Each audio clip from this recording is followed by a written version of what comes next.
ஒரு பசுமையான காட்டுக்குள் பிராணிகளுக்கான அறிவு பள்ளி ஒன்று இருந்தது. அங்கு எந்த மனிதர்களும் இல்லை. படிக்க வந்தது எல்லாம் சின்ன சின்ன பிராணி குட்டிகள்தான்.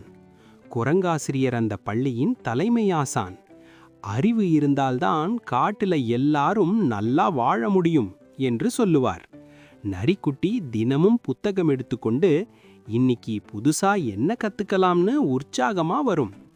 யானைக்குட்டி மெதுவா நடந்தாலும் ஒரு பாடம் கேட்டா ஒருபோதும் மறக்காது. நாய்க்குட்டி எல்லாருக்கும் உதவுவான். யாராவது புரியலன்னா உடனே விளக்குவான். குரங்கு குட்டி கொஞ்சம் சுறுசுறுப்பானது. ஆனா வகுப்புல உட்கார்ந்தா ரொம்ப கவனமா கேட்பான். ஒரு நாள் சிங்க ஆசான் கேட்டார், பள்ளியில் மிக முக்கியமானது என்ன?